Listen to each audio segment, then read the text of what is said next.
பிஸ்மில்லாஹிர்ரஹ்மானிர்ரஹீம். எல்லோருடைய பதிலையும் எதிர்பார்த்து அஸ்ஸலாமு அலைக்கும் வரஹ்மத்துல்லாஹி வபரகாத்துஹு. வலைக்கும் அஸ்ஸலாம் வரஹ்மத்துல்லாஹி வபரகாத்துஹு. அல்ஹம்துலில்லாஹி ரப்பில் ஆலமீன் அதத ஹல்கிஹி வரிதா நஃப்ஸிஹி வஸினத அர்ஷிஹி வமிதாத கலிமாத்திஹி. اللهم رب الحل والحرام ورب المشعر الحرام ورب البيت الحرام ورب الركن والمقام أبلغ لسيدنا ونبينا وشيخنا محمد صلى الله عليه وسلم من السلام تحية وسلاما. الصلاة والسلام عليك يا سيدي يا رسول الله. خذ بيدي قلت حيلتي أدركني يا شفيع المذنبين. اللهم ألهمنا مراشد أمورنا وأعذنا من شرور أنفسنا. اللهم يا حق انصرني على الحق. இல்லாமல் அல்லாஹுவின் மகத்தான கிருபையினால் சிறப்பாக நடைபெறுகிற இந்த மீலாது பெருவிழாவின் கண்ணியத்திற்குரிய தலைவர், பாரம்பரியமிக்க பொள்ளப்பட்டி மஹ்தூமியா அரபிக் கல்லூரியினுடைய நிர்வாக பெருந்தகை அவர்களே, நம்முடைய வாழ்த்துறை வழங்கி அமர்ந்திருக்கிற கண்ணியத்திற்கும் மிகுந்த மரியாதைக்கும் உரிய பாக்கவி ஹதரத் அவர்களே, துவக்க உரையாற்றி அமர்ந்திருக்கிற கண்ணியத்திற்குரிய கல்லூரியினுடைய முதல்வர் ஹதரத் அவர்களே, எல்லாருடைய பேரை சொல்லணும்னு ஆசை. ஆனால் ஒரு மணி நேரத்தில் மழை வேற. பெருமானார் ஸல்லல்லாஹு அலைஹி வஸல்லம் கட்டமைத்த பெண் சமுதாயம். ஆயிஷா ரலியல்லாஹு அன்ஹா அவர்களோடு பேசிக் கொண்டிருந்த பெருமான், ஆயிஷா, என்னுடைய உம்மத்துல யாராவது ஒருத்தருக்கு 3 குழந்தைங்க பிறந்து பருவ வயதை அடைகிறதுக்கு முன்னால அந்த குழந்தைங்க மௌத்தா போயிட்டா பெற்றோர்களை நரகத்தில் இருந்து அந்த குழந்தைகள் பாதுகாக்கும் என்று பெருமானார் ஸல்லல்லாஹு அலைஹி வஸல்லம் சொன்னாங்க. சொன்ன உடனே ஆயிஷா அம்மா, யார சொல்லலாம், அப்ப 2 பிள்ளைங்க மௌத்தா போயிருந்தா?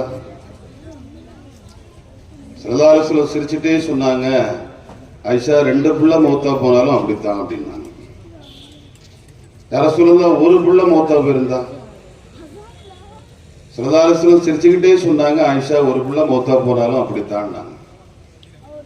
அடுத்த கேள்வி கேட்டாங்க ஆயிஷா அம்மா, யார சொல்லலாம், 1 பிள்ளை கூட ஒரு ஆளுக்கு மௌத்தாக இல்லைன்னா அவங்களுக்கு என்ன? பெருமானார் ஸல்லல்லாஹு அலைஹி வஸல்லம் அப்பதான் சொல்றாங்க, யா முவஃபகா, நல்ல கேள்விகள் கேட்பதற்கு தௌஃபீக் கொடுக்கப்பட்ட பெண்ணே. பெருமானார் ஸல்லல்லாஹு அலைஹி வஸல்லம் கட்டமைத்த பெண் சமுதாயம் இந்த மார்க்கத்தில் நல்ல கேள்விகள் மூலமாக நிறைய ஞானங்களையும் நிறைய சலுகைகளையும் இந்த உம்மத்திற்கு வாங்கி தந்தது. ஒரு குழந்தை கூட மௌத்தா போகலன்னா என்னன்னு கேட்கும் போது பெருமானார் ஸல்லல்லாஹு அலைஹி வஸல்லம் சொன்னாங்க, நான் இருக்கிறேன்ல. ஒரு குழந்தை கூட ஒரு ஆளுக்கு மௌத்தா போகலன்னா நான் இருக்கிறேன். ஆனா ஃபரத்துல்லி உம்மத்தி, என் உம்மத்தை நான் பாதுகாப்பேன், என் உம்மத்துக்காக நான் காத்திருப்பேன் என்கிற அந்த சுப செய்தி இந்த உம்மத்திற்கு கிடைக்க பெறுவதற்கு ஆயிஷா ரலியல்லாஹு அன்ஹாவுடைய கேள்வி காரணமாக இருக்கிறது. அறிவுலகத்தில் ஒரு பள்ளிக்கூடம் கூட தான் பிறந்த நிலப்பரப்பில் இல்லாத போது பிறந்த பெருமான் தான் வார்த்தெடுத்த பெண் சமூக அமைப்பை இப்படித்தான் உருவாக்கி காட்டினார்கள். உலகத்தில் என்ன நடக்குது என்பதை சிலர்கள் சொல்வார்கள். ஆனால் அதை மாற்றுகிற திராணியும் சக்தியும் அல்லாஹ் நபி அவர்களுக்கு தந்தான். நான் மேராஜுக்கு போனேன், நரகத்தை பார்த்தேன், பெண்கள் அதிகமா இருந்தாங்க என்று சொன்னதோடு மட்டுமல்லாமல் அதற்கு பின்னுண்டான வாழ்க்கையில் மதீனாவினுடைய 10 ஆண்டுகளில் ஒரு அற்புதமான பெண் சமூக கட்டமைப்பை உருவாக்கினார்கள். மழை வருது.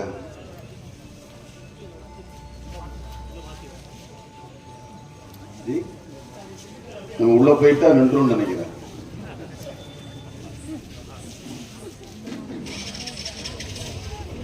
போமா உள்ள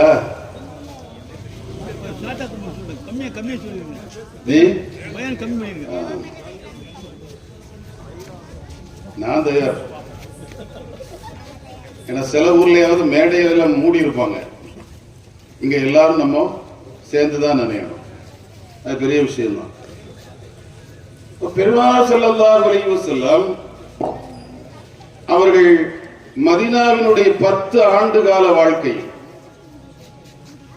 மக்காவில் ஒரு பெண் குழந்தை பிறந்தால் அது உயிருடன் புதைக்கப்பட்டு சொர்க்கத்திற்கு ஏற்றுமதி செய்யப்படும்.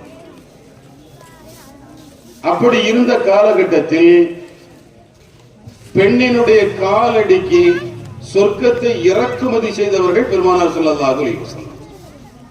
அல் ஜன்னத்து தஹ்த அக்தாமில் உம்மஹாத், சொர்க்கம் உங்களுடைய தாய்மார்களின் காலடியில் இருக்குது. பெண் சமூகத்தினுடைய சிறப்பை இந்த உலகத்திற்கு பெருமையாக பேசியவர்கள் பெருமானார் ஸல்லல்லாஹு அலைஹி வஸல்லம். இந்த உலகத்தில் திருமணம் செய்தால், இல்லறத்தில் ஈடுபட்டால் இறைவனை அடைய முடியாது என்று எல்லா சமயங்களும் பேசின. ஆனால் பெண் என்பவள் இறைவனை அடைவதற்கு தடையாக இருக்க மாட்டாள்.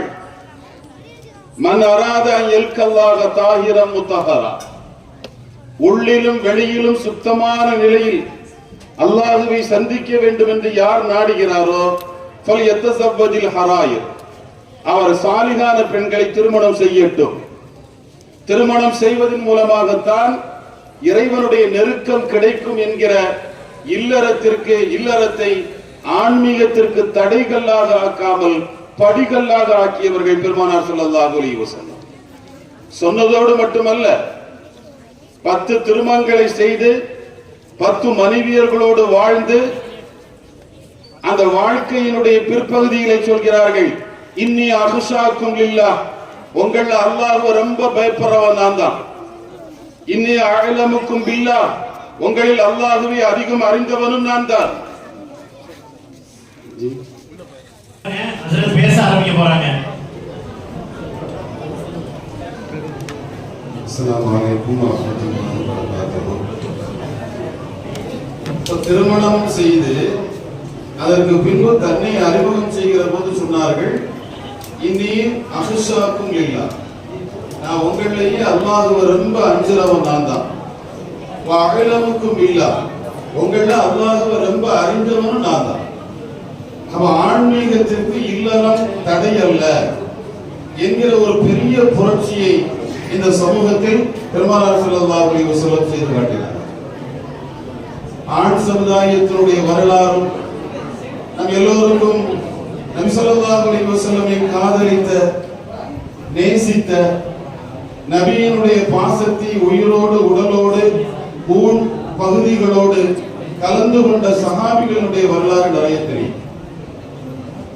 அதற்கு ஈடாக பெருமானார் ஸல்லல்லாஹு அலைஹி வஸல்லமோடு எல்லா இடங்களிலும் களப்பணியாற்றிய கண்மணிகளான சில பெண்மணிகள்.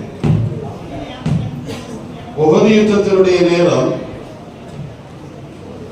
எதிரிகள் பெருமானார் ஸல்லல்லாஹு அலைஹி வஸல்லம் வஃபாத்தாகி விட்டார்கள் என்கிற ஒரு வதந்தி ஷைத்தானால் உருவாக்கப்பட்டு அதை நம்பி எல்லோரும் ஆங்காங்கு பிரிந்து சென்ற நேரம் பெருமானார் ஸல்லல்லாஹு அலைஹி வஸல்லமை ஒரு 10 பேர்கள் மட்டுமே பாதுகாத்தார்கள்.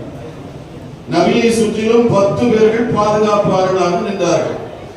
நம் எல்லோருக்குமே செய்தனா தல்ஹா ரலியல்லாஹு அன்ஹுடைய தியாகம் தெரியும்.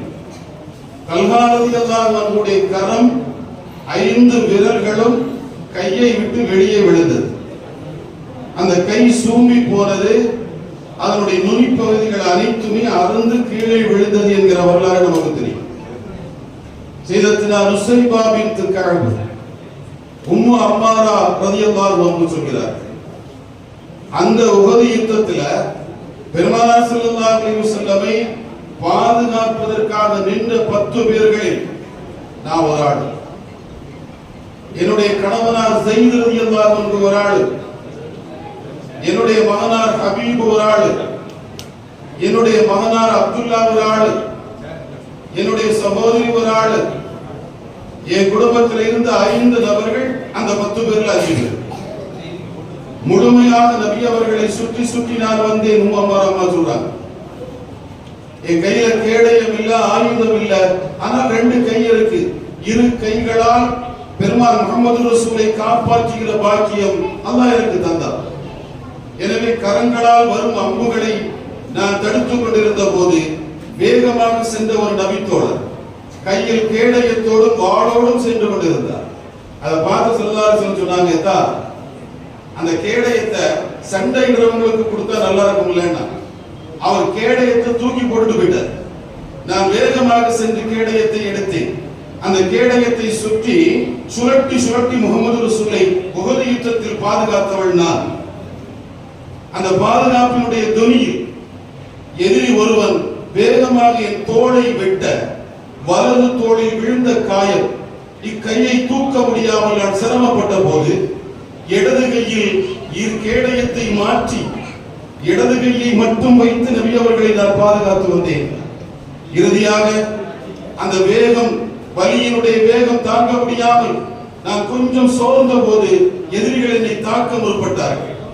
நான் நபியை பாதுகாக்க சென்றேன். இப்போது நபி பெருமான் சொல்கிறார்கள், அப்துல்லா அப்துல்லா உம்மாக்க, உம்மாவை வந்து பாரு, மகனே அப்துல்லா உங்க உம்மா வந்து பாருதா, உங்க உம்மா வந்து பாரு என்று நபி பெருமான் ஸல்லல்லாஹு அலைஹி வஸல்லம் சத்தமிட்டாங்க. என் புள்ள அப்துல்லா வேகமாக வந்தார், என்னை தாக்க முற்பட்ட எதிரியை வீழ்த்தினார். நாங்கள் இருவரும் சேர்ந்து நபியை பாதுகாத்தோம். அந்த உஹது யுத்தம் முடிந்த பின் என்னுடைய உடலில் 14 காயங்கள். அத்தனை காயங்களிலும் சூடான எண்ணெயை காய்ச்சி ஊற்றுகிறார்கள். இந்த கரத்தில் விழுந்த குழியில பள்ளத்துல எந்த மருந்துக்கும் காயம் ஆறாத காரணத்தால் ஜெய்தூன் எண்ணெயை சூடாக்கி அந்த சூடான எண்ணெயை இந்த தோள்புஜத்திலே ஊற்றுவார்கள். வலியால் துடிக்கிற போதெல்லாம் முஹம்மது ரசூலுடைய முகத்தை பார்ப்பேன். அந்த நாதாவினுடைய திருமுகம் என் வலியை போக்கும் நோய் நிவாரணியாக மாறியது. அப்படி ஒரு வாழ்க்கையை அல்லாஹ் எனக்கு நசீபாக்கினார். என் குடும்பம் எப்படிப்பட்ட குடும்பம் தெரியுமா? நிசாவுல் ஹவுல ரசூலினுடைய வரலாற்று நூலில் உம்மம்மாரா ரலியல்லாஹு அன்ஹா பேசுகிற பேச்சு ஒரு ஆனந்தமான ஆக்ரோஷமான உரை. என்னுடைய குடும்பம் முழுக்க அல்லாஹ்வுக்காக, இந்த தூதருக்காக அர்ப்பணிக்கிற பாக்கியத்தை அல்லாஹ் எனக்கு தந்தார். முஸைலமத்துல் கஸாபி யமாமாவுல தன்னை நபி என்று சொன்னபோது அவன் ஒரு தபால் எழுதினான். நிஸ்புன் லீ நிஸ்புன் லக்க யா முஹம்மது என்றான். நபியே, பாதி பூமி உங்களுக்கு, பாதி பூமி எனக்கு. நீங்களும் நபி, நானும் நபி. எனவே நாம் நிலப்பரப்பை ஷேர் செய்து கொள்வோம், பங்கீடு செய்து கொள்வோம். பாதி உங்களுக்கு, பாதி எனக்கு என்று ஒரு தபால் எழுதினான். அந்த தபால் வந்த உடனே பெருமானார் ஸல்லல்லாஹு அலைஹி வஸல்லம் பதில் எழுதினாங்க, பூமி லில்லா, அல்லாஹ்வுக்கு சொந்தம். யூரிசுஹா மய்யஷா, நாடியவர்களை தான் வாரிசுக்காரங்களாக ஆக்குறான். உனக்கு ஒரு துரும்பு கூட கிடையாது, நீ பொய்யன், எனவே உன்னுடைய வாதத்தை நிறுத்திக்கொள் என்கிற மிரட்டும் தொனியில் ஒரு தபால் எழுதி ஹபீப் இப்னு ஸைத் ரலியல்லாஹு அன்ஹு கையில கொடுத்து, இத அவங்க கொடுத்துட்டு வான்னாங்க. இந்த தபால் அவங்க கொண்டு வந்தாங்க. வாங்கி படிச்சான் முஸைலமா, சூடாயிட்டான். யமாமாவுடைய ஆட்சி தன் கையில இருக்குது. யமாமாவுடைய மக்கள் தன்னை நம்புறாங்க. ஆனா இந்த நிலப்பரப்புக்கு உள்ளார நான் நபி இல்லை என்கிற முகமது நபியுடைய கூற்ற இந்த ஹபீபு தூக்கி வந்து விட்டாரே என்று அவரை ஜெயிலில் அடைக்க சொன்னான். மக்களை எல்லாம் ஒரு இடத்துல ஒன்று சேர்த்தான். ஒன்று சேர்த்து கூப்பிட்டான். ஹபீபு ஸைத் ரலியல்லாஹு அன்ஹு கூப்பிட்டான். கூப்பிட்டு முன்னால நிப்பாட்டிட்டு கேட்டான், முஹம்மது ரசூலுல்லாஹ் அல்லாஹ்வுடைய நபி என்று நீங்கள் நம்புகிறீர்களா, சாட்சி சொல்கிறீர்களா என்று கேட்டான். ஹஜ்ரத் ஹபீபு ஸைத் ரலியல்லாஹு அன்ஹு சொன்னாங்க, அஷ்ஹது அன்ன முஹம்மதன் ரசூலுல்லாஹ், முஹம்மது ஸல்லல்லாஹு அலைஹி வஸல்லம் அல்லாஹ்வுடைய தூதர் என்று நான் நம்புகிறேன், நான் சாட்சி சொல்கிறேன் என்று உரக்க சொன்னார். அவன் கேட்டான், அத்தஷ்ஹது அன்னி ரசூலுல்லாஹ், நான் அல்லாஹ்வுடைய ரசூல் நபியின் நம்புறியா? ஹபீபு ஸைத் ரலியல்லாஹு அன்ஹு சொன்னாங்க, இப்படியே போயிட்டாங்க. என்ன சொல்ற? காது கொஞ்சம் மந்தம், சத்தமா சொல்ற. அல்லாஹ்வுடைய நபி முஹம்மது ரசூலுல்லாஹ் நபியினை நம்புறியான்னு கேட்டா கேட்கிற காது, நான் நபின்னு நம்புறியான்னு கேட்டா கேட்காம போகுது. விளங்கிக்கிட்டு அவர் நடிக்கிறாரு. ஒரு ஊழியரை அழைத்து ஒரு கையை வெட்ட சொன்னான். ஒரு கை உடம்புல இருந்து வெளியாக்கப்படுது. மீண்டும் கேட்கிறான், முகமது ரசூலுல்லாஹ் அல்லாஹ்வுடைய ரசூல் நம்புறியா? நம்புற. நான் அல்லாஹ்வுடைய ரசூல் ஏத்துக்கிறியா? காது கேட்கலையே. கொஞ்சம் சத்தமா தான் சொல்லேன். இரண்டாவது கை, கால், உடலினுடைய ராஜ உறுப்புகள் நான்கும் கீழே விழுது. அவர் நின்ற நிலப்பரப்பு முழுவதும் ரத்தமாக பீரிட்டு ஓடுது. கீழே படுத்து கிடந்த குத்துயிரும் கொலை உயிருமாக இருந்த ஹபீப் இப்னு ஸைத் இடத்தில் அஞ்சாவது முறையாக கேட்டான், அத்தஷ்ஹது அன்ன முஹம்மதன் ரசூலுல்லாஹ். நபி ஸல்லல்லாஹு அலைஹி வஸல்லம் அல்லாஹ்வுடைய ரசூல் நம்புறியான்னு கேட்டாங்க. அஷ்ஹது அன்ன முஹம்மதன் ரசூலுல்லாஹ். நான் காது கேட்கலன்னா ஆளை வெட்டிருங்கன்றான். வேகமாக மௌத்த உண்டாக்குற அளவுக்கு அவங்களுடைய உடம்புல வாழ் சொருகப்பட்டது. உயிர் பிரியும் போது இந்த உலகத்துல அஷ்ஹது அன்ன முஹம்மதன் ரசூலுல்லாஹ் அப்படின்னு சொல்லி போறாங்க. உலகத்துல இவ்வளவு பெரிய பாக்கியம்.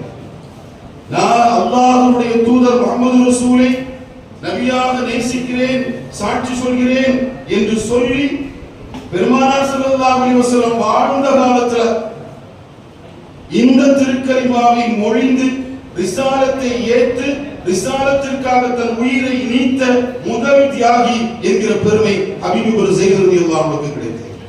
மரண செய்தி மதீனாவுக்கு வந்துச்சு. மதீனாவுக்கு வந்தோட ரசூல் அம்மாமாரா கூப்பிட்டாங்க. அம்மாமாரா அம்மா சிரிச்சுக்கிட்டே வந்தாங்க. அம்மாமாராவை பார்த்த உடனே ரசூல் சொன்ன முதல் வார்த்தை ஃபஸ்பிரி யா அம்மாமாரா. அம்மாமாரா பொறுமையா இருப்பீங்களா? பொறுமையா இருக்கம்மா அப்படின்னு சொல்லிட்டு பேச ஆரம்பிக்கும் போது அம்மாமாரா கேட்கிறாங்க, குத்தில ஹபீபு, என் பிள்ளை ஹபீபு கொல்லப்பட்டுட்டாரோ, என் பிள்ளை கொல்லப்பட்டுட்டாரோ, அதனாலதான் ஃபஸ்பிரி பொறுமையா இருக்குன்னு சொல்றீங்களோ? ஆமா, உன் பிள்ளை கொல்லப்பட்டுட்டார். அது மட்டும் இல்ல, முஸ்தில சித்திரவதை செய்யப்பட்டு கொலை செய்யப்பட்டிருக்கிறார். அம்மா சொன்னாங்க, யா ரசூலுல்லாஹ், என் பிள்ளைய வளர்க்கும் போதெல்லாம் அப்படித்தானே வளர்த்தேன். இந்த தீனுக்காக என் பிள்ளை உயிரை கொடுக்கணும்னு நினைச்சேன். அவர் உயிரை கொடுக்கிற அந்த பாக்கியத்தை அல்லாஹ் அந்த பிள்ளைக்கு தந்துட்டான். யா ரசூலுல்லாஹ், உங்களுக்கு ஞாபகம் இருக்கா? மக்காவுக்கு என் பிள்ளை முதல்ல அகபாவுடைய ராத்திரி, அந்த லைலத்துல் அகபாவுல ஒரு 72 பேர் வந்தாங்கல்ல. மக்காவுக்கு வந்து உங்களை மதீனாவுக்கு வாங்கன்னு சொன்னாங்கல்ல. நீங்க மதீனாவுக்கு வந்தா நாங்க பாதுகாப்பா இருப்போம்னு சொன்னாங்கல்ல. அந்த 72 பேர்ல நானும் ஒருத்தி அரசு. என் புள்ள ஹபீபு. அந்த ஹபீப்கிட்ட நீங்க கேட்டீங்க, எதான் நீ கூப்பிடுறிய, மதீனாவுக்கு வந்தா நீ என்ன பண்ணுவேன்னு கேட்டீங்க. அப்ப என் புள்ள சொன்னாரு, உங்களுக்காக உயிரை தருவேன், அல்லாஹ்வுக்காக உயிரை தருவேன். அன்னைக்கு மக்காவுல உயிரை தருவேன்னு சொன்ன என் புள்ள இன்னைக்கு யமாமாவுல உயிரை தந்திருக்க. அப்படின்னா இது ஒரு பாக்கியம் தானே. என் குடும்பத்துக்கு அல்லாஹ் கொடுத்திருக்கிற ஒரு பெரிய பாக்கியமாக நான் நினைக்கிறேன். உம்மாமாரா ரலியல்லாஹு அன்ஹா இந்த உலகத்துல பெண் சமூகத்துல ஆஷிகுர் ரசூலாக பெருமானார் ஸல்லல்லாஹு அலைஹி வஸல்லம் முழு நேர அன்பு கொண்டு காதலித்து வாழ்ந்த உண்மையான ஒரு பெண்மணியாக தன்னை இந்த சமூகத்திற்கு அறிமுகப்படுத்தி காட்டினார். எண்ணற்ற வீர தியாகிகளை ஈன்றெடுத்த பெருமை பெருமானார் ஸல்லல்லாஹு அலைஹி வஸல்லம் காதலுக்கு உண்டு. நபியை காதலித்து நேசித்து நபியினுடைய நேசத்திலே சுவாசத்தை ஆக்கிக் கொண்டு அவர்களுக்காகவே களப்பணியாற்றிய இஸ்லாமிய பெண்களினுடைய பாரம்பரியம் நம்முடைய பாரம்பரியம். ஆண்களுக்கு நிகராக எல்லா வகையிலும் நபியோடு தோளோடு தோள் கொடுத்து நின்றவர்கள் பெருமானார் ஸல்லல்லாஹு அலைஹி வஸல்லம் உருவாக்கிய பெண் சமுதாயம். ஆயிஷா அம்மா கல்யாணம் பண்ணும்போது 9 வயசு. உலகத்தை விட்டு ஸல்லல்லாஹு அலைஹி வஸல்லம் பிரியும் போது உமாக்கு 18 வயசு. ஆயிஷா அம்மா இந்த உலகத்தை விட்டு பிரியும் போது 68 வயசு. ரசூலுல்லாஹ்வுடைய வஃபாத்துக்கு பின்னால ஆயிஷா அம்மா 50 வருஷம் வாழ்ந்திருக்காங்க. அல்லாமா யூசுப் அல் கர்தாவி பெருமானார் ஸல்லல்லாஹு அலைஹி வஸல்லம் பலதார மனம், ஏன் பல பெண்களை பெருமானார் ஸல்லல்லாஹு அலைஹி வஸல்லம் திருமணம் செய்தார்கள் என்பதை பற்றி பேசுகிற போது இவ்வாறு எழுதுகிறார். ஆயிஷா அம்மா சின்ன வயசுல ஆயிஷா அம்மாவை திருமணம் செய்ததனுடைய நோக்கம் என்ன? தனக்கு பின்னால் 50 ஆண்டு காலம் இச்சமூகத்திற்கு கல்வி பணி ஆற்றுவதற்கான ஒரு கட்டமைப்பை உருவாக்கி சென்றார். 10 திருமணங்கள், அந்த 10லும் 10 மதீனாவினுடைய கோத்திரங்களை கையில் வைத்திருந்தார். மதீனாக்காரர்கள் அவங்க குடும்பத்து ஆளுங்க சொன்னா உடனே ஏத்துக்குவாங்க, வேற யார் சொன்னாலும் ஏத்துக்க மாட்டாங்க. அதனால ஒவ்வொரு கோத்திரத்தையும் ஒரு மனைவியினுடைய பொறுப்பிலே நபி அவர்கள் விட்டிருந்தார். அந்த கோத்திர பெண்களுக்கு சந்தேகம் வந்தால் பெருமானார் ஸல்லல்லாஹு அலைஹி வஸல்லம் மனைவிமார்கள் வந்து கேட்பாங்க, அவங்க நபி ஸல்லல்லாஹு அலைஹி வஸல்லம் கேட்பாங்க. அதற்கான விளக்கத்தை தங்களுடைய மனைவியர்கள் மூலமாக இந்த சமூகத்திற்கு தந்தவர்கள் 50 வருஷம் கல்விப்படி. மூத்த சஹாபிகள் உமர் ரலியல்லாஹு அன்ஹு சொல்கிறார்கள், எனக்கு ஏதாவது சந்தேகம் வந்தால் முதலில் இப்னு அப்பாஸ் ரலியல்லாஹு அன்ஹு கேட்பாங்க. இப்னு அப்பாஸ் ரலியல்லாஹு அன்ஹு பெரும்பாலும் பதில் சொல்வார்கள். சில நேரங்களில் அவர்கள் பதில் சொல்ல தயங்கினால் அல்லது பதில் தெரியாது என்று சொன்னால் நான் ஆயிஷா ரலியல்லாஹு அன்ஹாவுடைய இல்லத்து கதவை தட்டுவேன். அந்த இல்லத்து கதவை தட்டுகிற போது அம்மா என்னவென்று கேட்பார்கள். என் கேள்வியை சொல்வேன். திறக்காத வாசலுக்கு பின்னிருந்து அம்மா பதில் சொல்வார்கள். அந்த பதிலை கேட்டுட்டு சந்தோஷமா நான் எந்த உமருடைய நாவுல அல்லாஹ் பேசுறான்னு பெருமானார் ஸல்லல்லாஹு அலைஹி வஸல்லம் பெருமைப்படுத்தப்பட்டார்களோ அதே உமர் ரலியல்லாஹு அன்ஹு சொல்றாங்க, எனக்கு வருகிற சந்தேகங்கள் அன்னை ஆயிஷாவின் மூலமாக நிவர்த்தி செய்யப்பட்டன. பெருமானார் ஸல்லல்லாஹு அலைஹி வஸல்லம் சொன்னாங்க, இந்த சின்ன பெண் ஆயிஷாவிடமிருந்து நிஸ்புல் இல்மை எடுத்துக் கொள்ளுங்கள் என்றார்கள். இல்மினுடைய பாதி இந்த பெண்ணிடத்திலே கட்டுண்டு கிடக்கிறது என்று சொன்னார்கள். அந்த அளவிற்கு இஸ்லாமிய சமூக கட்டமைப்பை வார்த்தெடுத்த பெருமை ஆயிஷா ரலியல்லாஹு அன்ஹாவை சாரும். ஹஜ்ரத் அபூ மூஸா அல்-அஷ்அரி ரலியல்லாஹு அன்ஹு சொல்கிறார்கள், நான் வரலாற்றில் ஆயிஷா ரலியல்லாஹு அன்ஹாவை பார்த்து அதிசயித்தது போல் இன்னொரு பெண்ணையோ ஆணையோ பார்த்து நான் அதிசயிச்சதில்லை. அந்த அளவுக்கு ஆயிஷா அம்மாவுடைய விஷயத்தில் எனக்கு ஆச்சரியம். மடை திறந்த வெள்ளம் போல் வாய் திறந்து பேசுகிற வார்த்தைகள். அபூபக்கர் ரலியல்லாஹு அன்ஹுடைய பிரசங்கத்தை காது கொடுத்து கேட்டவன், உமர் ரலியல்லாஹு அன்ஹுடைய பிரசங்கத்தை கேட்டவன், அலியாருடைய பிரசங்கத்தை கேட்டவன், எல்லா சஹாபிகளுடைய பிரசங்கத்தையும் குத்துபாக்களையும் பயான்களையும் கேட்டவன். ஆனால் என் ஆயிஷா ரலியல்லாஹு அன்ஹா பேசுகிற அரபி இலக்கணத்திற்கு இலக்கியத்திற்கு ஈடாக எந்த சஹாபியுடைய பேச்சையும் ஆசைத்து நான் கேட்டதில்லை. ஹஜ்ரத் அபூ மூஸா அல்-அஷ்அரி ரலியல்லாஹு அன்ஹு பதிவு செய்கிறார். அந்த அளவுக்கு ஞான ஆளுமையை அல்லாஹ் ஆயிஷா ரலியல்லாஹு அன்ஹா அவர்களுக்கு தந்தார். பெருமானார் ஸல்லல்லாஹு அலைஹி வஸல்லம் உருவாக்கிய பெண் சமூகத்தினுடைய அமைப்பு கட்டமைப்பு அதனுடைய வாழையடி வாழையாக நீங்கள் பார்த்தால் அதற்கு பின்வந்த தலைமுறைகள் சஹாபிகளிடமிருந்து ஞானம் பெற்றவர்கள், சஹாபியத்தான பெண்களிடமிருந்து ஞானம் பெற்றவர்கள். ஹதீஸ் துறையில நாம யார அமீருல் முஃமினீன் என்கிறோம். முதல்ல ஹதீஸ் துறையில அமீருல் முஃமினீன் என்று சொல்லப்பட்டவர் சையதுனா சுஃபியான் ஸௌரி ரஹ்மத்துல்லாஹி அலைஹி. சுஃபியான் ஸௌரி ரஹ்மத்துல்லாஹி அலைஹியுடைய உம்மா மதரசால கொண்டு வந்து சேர்க்கிறாங்க. சுஃபியான் ஸௌரி ரஹ்மத்துல்லாஹி மதரசால கொண்டு வந்து சேர்க்கிறாங்க. ஹதீஸ் படிக்கிறதுக்காக சேர்த்து விட்டுக்கிட்டு உம்மா மறந்த சொல்றாங்க, மோனே 10 ஹதீஸ்களை நோட்ல எழுதிட்டீனா 10 ஹதீஸ்களை நோட்ல எழுதிட்டீனா அந்த 10 ஹதீஸ் மூலமா உனக்குள்ள ஏதாவது மாற்றம் வந்திருக்கான்னு பாரு. வந்தா படி, இல்லைன்னா விடுவது. ஏன்னா மாற்றம் வராமல் ஹதீஸ்களை படிப்பது லா யன்ஃபஉ பல் யதுர், அது பிரயோஜனம் இல்ல, உனக்கு அது ஈடேற்றத்தை தராது, நஷ்டத்தை தரும். அதனால நீ 10 ஹதீஸ்களை எழுதி அதுல உனக்குள்ள ஏதாவது மாற்றம் வந்தா நீ நல்ல படி, இல்லைன்னா விடுவது. சுஃபியான் ஸௌரி ரஹ்மத்துல்லாஹி சொல்றாங்க, என் உம்மா எனக்கு மதரசால கொண்டு விட்ட போது சொன்ன அந்த வார்த்தை ஒவ்வொரு ஹதீஸ்களை படிக்கும் போதும் குறைஞ்சபட்சம் ஒரு தடவையாவது அமல் செய்ய வேண்டும் என்கிற மோகம் எனக்கு வந்தது. ஒரு ஹதீஸ படிச்சா அது ஒரு தடவையா, எனக்கு எல்லா ஹதீஸையும் எல்லா நேரத்திலும் செய்ய முடியாது. சல்லல்லாஹு சுரைக்காவை விரும்பி சாப்பிட்டாங்க, ஆட்டினுடைய முன்னங்கால விரும்பி சாப்பிட்டாங்க. அப்படின்னா எல்லாரும் பழப்பொடியில கறிக்கடையில் முன்னங்கால கேட்டா வாய்ப்பு இல்லை. நாம கேட்கிறோம்னா சொல்றாங்க, என் வாழ்க்கையில ஒரு தடவை ஒரு ஹதீஸை நான் கேட்டுட்டா அந்த ஹதீஸ் கொண்டு அமல் செய்யாமல் நான் விட்டதில்லை. அதற்கு காரணம் என் தாயாரினுடைய வார்த்தை. பெருமானார் ஸல்லல்லாஹு அலைஹி வஸல்லம் காலத்திலும் சரி, அதற்கு பின்னுண்டான காலங்கள், முகலாய மன்னர்களுடைய காலம், நம்முடைய வரலாறு இந்தியாவை ஆண்ட முகலாய மன்னர்கள் என்கிற வரலாற்று நூலை நாம் பார்த்தாலும் கூட இன்றைக்கு இந்திய ஆட்சியாளர்கள் அல்லது இந்தியாவினுடைய தற்கால வரலாற்று ஆசிரியர்கள் யாருடைய வரலாற்றை அதிகம் வீட்டடிப்பு செய்கிறார்கள் என்றால் அவுரங்கசீப் பாட்ஷா. ஒரு நேர்மையான ஆட்சியாளர், ஆனால் அவரை எப்படியாவது ஒரு களங்கம் உள்ளவராக, கரை பிடித்தவராக காட்ட வேண்டும் என்பதற்காக பல வகையான மோசடிகள் வரலாற்றுக்குள்ளே செய்யப்படுகிறது. அதே அவுரங்கசீப் பாட்ஷாவுடைய காலம். பாரசீகத்தின் மன்னர் ஒரு கவிதை போட்டி வைக்கிறார். அந்த கவிதை போட்டியில உலகத்தில் யார் வேண்டுமானாலும் கலந்து கொள்ளலாம். முதல் பரிசு இவ்வளவு என்று அறிவிக்கப்பட்டது. அவுரங்கசீப் பாட்ஷாவுடைய மகள் அந்த போட்டியிலே கலந்து கொண்டார். கவிதை போனது, நடுவர் குழு கவிதைகளை பரிசீலித்தது. எல்லா கவிதைகளிலும் மன்னர் அவுரங்கசீப்பினுடைய மகளாரின் கவிதைக்கு முதல் பரிசு.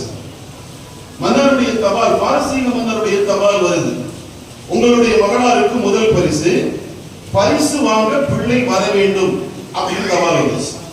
இந்த தபால மகள்கிட்ட அவுரங்கசீப் பாட்ஷா கொடுத்தாங்க. அந்த அம்மா தபால வாங்கிச்சு, படிச்சுக்கிட்டு ஒரு தபால் எடுத்துச்சு. அந்த தபால்ல மன்னருக்கு தபால் போனது. அவர் படிச்சார். படிச்சு பார்த்தா அந்த பிள்ளை எழுதி இருக்கு, மன்னா, அந்நிய ஆடவர்கள் இருக்கிற சபைக்கு ஆரணங்கு அடியேள் வருவது சரியல்ல. அதனால் பரிசு தருவதற்கு விருப்பம் இருந்தால் கொடுத்து அனுப்புங்கள், அல்லது அரசு ஊழியர்கள் யாராவது வருவார்கள், கொடுத்து அனுப்புங்கள். ஆனால் அந்நியவர்கள் இருக்கிற சபைக்கு நான் வரமாட்டேன் அப்படிங்கிற மாதிரி பதில் எழுதிட்டாங்க.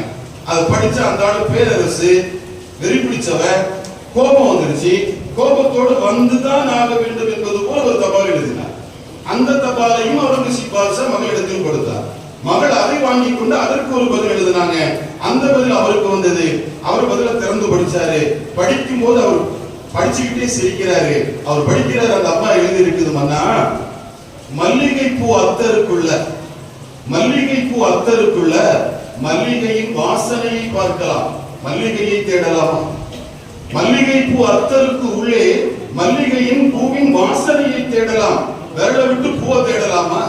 பெண்ணுக்குள் இருக்கும் விஷயங்களை கதைகளாய், கட்டுரைகளாய், துணுக்குகளாய், மற்ற பலவைகளாய் அவள் வெளிப்படுத்துகிற போது அவைகளை நீங்கள் பார்க்கலாம், அவளை பார்க்க முடியாது.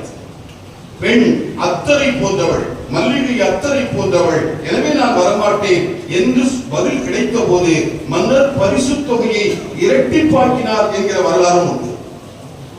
இது பெருமிதே நம்முடைய சமூகத்தினுடைய கட்டமைப்பு. ஆனால் தற்கால சமூகத்தில் நாம் பார்க்கிற அவலங்கள், யாரோ ஒருவருக்காக, என் சமுதாயத்து பெண்மணி, புருக்காயிட்ட ஒரு பெண்மணி எவனோ ஒருவனுக்காக தெருவிலே வந்து தளபதி வராம போனது தப்புங்கிறார். நான் அவருக்காகத்தான வந்தேன், என் புருஷ பேச்ச கேட்காம கூட நான் வந்தேன், அப்படி இருந்தும் கூட இது சரியல்லவே என்று பேசுகிற நிலைக்கு இன்றைக்கு வந்திருக்கிறார். யார் நம்முடைய உண்மையான அமீர்? யார் நம்முடைய வாழ்க்கையினுடைய ரோல் மாடல்? யார் நமக்கான தலைவர்? யார்? நாம் தலைவரை எங்கு தேட வேண்டும்? தலைமையினுடைய பண்பு என்ன, தகுதி என்ன, தரம் என்ன? அந்த சிந்தனைகள் கொஞ்சம் கொஞ்சமாக வேலை. யாருக்கு பின்னால் வேண்டுமானாலும், யார் வேண்டுமானாலும் செல்லலாம், செல்பவர் யாராக வேண்டுமானாலும் இருக்கலாம் என்கிற நிலை வந்துவிட்டது. அல்லாஹ் பாதுகாக்க வேண்டும். நம் சமூகத்தினுடைய சில பெண்களினுடைய நிலைகள், ரீல்ஸ் செய்கிற பேர்ல அவங்க போடக்கூடிய விஷயங்கள், அவர்கள் ஆடுகிற ஆட்டங்கள், மாற்று மத சகோதரர்களுடைய தெய்வங்களை புகழ்ந்து பாடுகிற பாடல்கள், ஈமானுடைய சுமைக்காக தன் உடலை எடுத்து காட்டிய அன்னை சுமையாவுடைய வாரிசுகள், சண்டாளன் தன் கண்ணுக்கு முன்னால் தன் கணவனை இரு துண்டுகளாய் பிரித்ததை கண்ணால் பார்த்த பின்பும் கூட ஈமானுக்காக தன் உயிரை தர துணிந்த அன்னை சுமையாவின் வாரிசுகள், அவர்களுடைய உடலுக்கு உள்ளே இருந்த அந்த ஈமானிய வெறி. ஏன்னா அவங்க குஃப்ர்ல இருந்து ஈமானுக்கு வந்தாங்க. குஃப்ர்ல இருந்து ஈமானுக்கு வந்தாங்க. அந்த குஃப்ர்ல என்ன நடந்தது, இங்க என்ன நடக்குதுங்கிறது நல்லா தெரிஞ்சிருச்சு.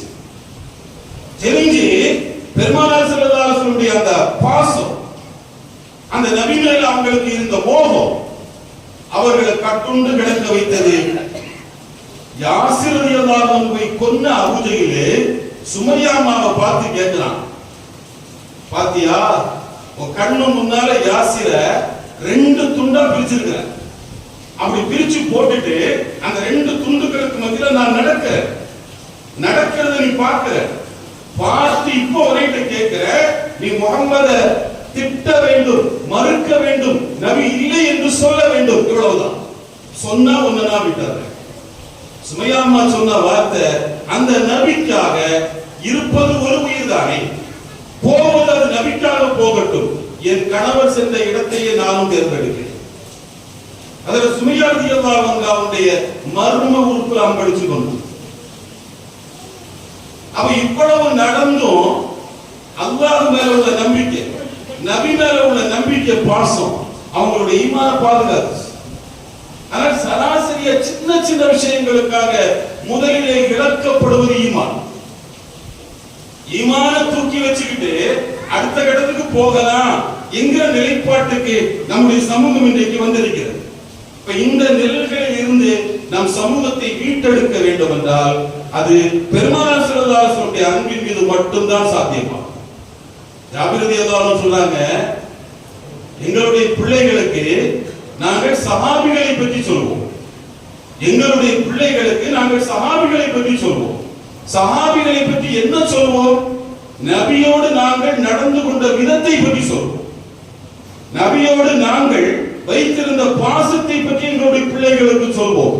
நபியை பார்க்காத என் பிள்ளைகளும் பேர குழந்தைகளும் பலமுறை இடத்தில் கேட்டது உண்டு, அதுஹிப்புஹு ஹக்கதா, இப்படி எல்லாமா நேசித்தீர்கள், இப்படி எல்லாமா நேசித்தீர்கள் என்று என் பேர குழந்தைகள் வியந்து கேட்கிற அளவுக்கு நபியினுடைய பாசத்தை எங்களுடைய குழந்தைகளுக்கு நாங்கள் சொல்லிக் கொடுத்தோம். அதனால எங்களுடைய பிள்ளைகள் நாங்கள் எந்த ஈமானிய அடிப்படையில் வளர்ந்தோமோ வாழ்ந்தோமோ அதே நிலைக்கு எங்களுடைய குழந்தைகளை கொண்டு வர முடிந்தது என்று சையதுனா ஜாபிர் ரலியல்லாஹு அன்ஹு சொல்கிறார்கள். இஸ்லாம்ல பார்க்கும் இந்த நிலையில தான் சமுதாயத்தை பழைய காலத்துல நிலைக்கு கொண்டு போறது. ஈமானிய மோகத்தையும் வேகத்தையும் உடம்புக்குள்ள திணிச்சு அந்த ஈமானுக்காக உயிரை வேண்டாலும் கொடுப்பேன், வேற எந்த ஒரு காரியத்திற்காகவும் அல்லாஹ்வை ரசூலையும் விட்டு கொடுக்க மாட்டேன் என்கிற நிலைப்பாட்டை ஆண்களையும் பெண்களையும் மீட்டெடுக்க வேண்டால் அதற்கு பெருமானார் ஸல்லல்லாஹு அலைஹி வஸல்லம் மஹப்பத் ஒன்றுதான் காரணம். நான் புகாரி சொல்கிற செய்தி, பெண் சமூகத்தினுடைய கட்டமைப்பும் பேணுதலும் நபி அவர்கள் எப்படி உருவாக்கினார்கள் எல்லாருக்கும் தெரிஞ்ச செய்தாங்க. ஒரு அம்மா வந்தாங்க, யா ரசூலல்லாஹ் எனக்கு வலிப்பு நோய் வருது, வலிப்பு வருது, அப்படி வலிப்பு வரும்போது ரொம்ப சிரமப்படுறேன், ஃபதுல்லாஹ் துஆ செய்யுங்க. ஸல்லல்லாஹு அலைஹி வஸல்லம் சொன்னாங்க, அம்மா நீ விரும்புனா நான் துஆ செய்றேன், அல்லாஹ் ஷிஃபாவை தருவான். நீ விரும்புனா பொறுமையாயிரு, அல்லாஹ் சொர்க்கம் தருவான். அந்த அம்மா உடனே சொன்னாங்க, அஸ்பிரு யா ரசூலல்லாஹ், பொறுமையா இருக்கிறேன், எனக்கு சொர்க்கம் போதும், பொறுமையா இருக்கிறேன். கொஞ்சம் தூரம் போனாங்க, போனோம்மா திரும்ப வந்தாங்க, யா ரசூலல்லாஹ் நான் பொறுமையா இருக்கிறேன், ஆனா அந்த வலிப்பு வரும்போது என் உடம்புல இருந்து ஆட விலகு, அந்த ஆட விலகாம இருக்க துஆ செய்யுங்க. வியாதி வரும்போது கூட என் உடம்புல இருந்து ஆட விலகக்கூடாது, அந்நிய ஆடவர்களுடைய பார்வை படக்கூடாது, அதுக்காக எனக்கு துஆ செய்யுங்க. பெருமானார் ஸல்லல்லாஹு அலைஹி வஸல்லம் துஆ செஞ்சாங்க அப்படின்னு இமாம் புகாரி அறிவிக்கிறார். பெருமானார் ஸல்லல்லாஹு அலைஹி வஸல்லம் உருவாக்கிய பெண் சமுதாயம்.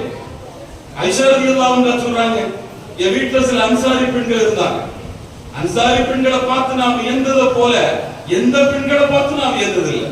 ஆயிஷா அம்மா இந்த ஹதீஸை அறிவிக்கும் போது முதல்ல தலையங்கமா இதைதான் சொல்றாங்க, இந்த பொம்பளைங்களை பார்த்து நான் வியந்தது போல நான் எந்த பெண்களை பார்த்தும் வியந்ததில்லை.